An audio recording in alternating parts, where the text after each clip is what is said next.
Good. I'm here with Dr. Peter DeNoble. He is a orthopedic surgeon from Modern Orthopedics in Wayne and soon to be in Paramus, New Jersey. Doc, tell us your story. What's going on? Yeah, so I've been suffering with Achilles tendonitis for like, I guess 14 years or so. Yeah, maybe a little higher.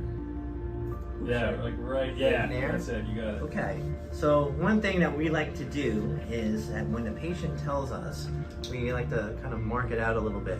So we'll put a little mark right through that area. One of the things that we started to realize is that we like to use this one first because we really wanted the patient to know and feel where it's at. Sometimes I'll even have the patient grab this themselves and show me exactly where they feel it.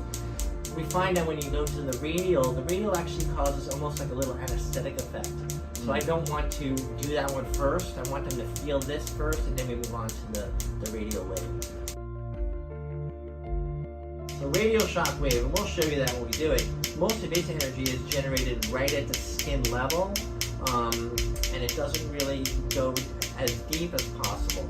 But we can use different tricks and different tips. So we have different tips on our card here to try to figure out what works best.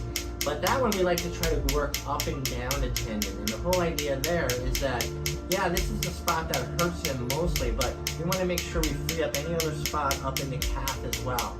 So we'll do that with the radial. So we're gonna move off of this one. Okay, and we're gonna move on to our radial wave.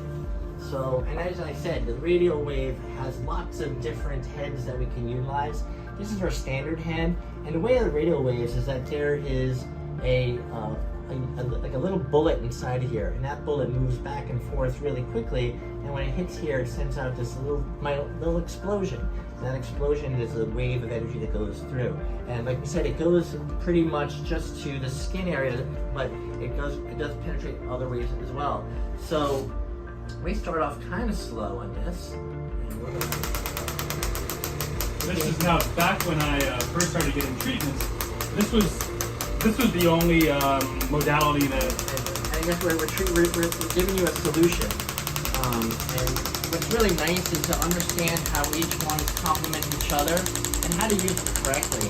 There's a bit of a learning curve to that, but you know, it's something that I think that conservatively we can help patients get better without having to be invasive.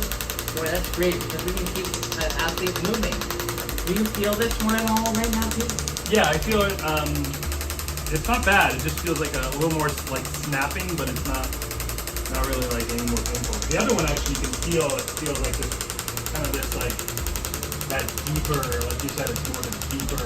Yeah. This one's a little more towards the surface. So this one is kind of neat though, because sometimes we can use this to hunt for damaged tissue. So like this is the mark that we made for Peter where his problem is. But as we move up, sometimes patients will say, oh yeah, it's a little uncomfortable there. And we do this modality for Achilles, we do it for fascia, we do it for any tendinopathy. So it's also another good way to do it. And we do this one for also probably about 2,000 to 3,000 pulses. So I think even speaking, we've already gotten through about close to 2,000 pulses. So, and we could change the intensity, and we can also change the frequency, as you can hear how it changes. So once we find a spot that works good, we can increase frequency a little bit, so we get that perfect area for treatment.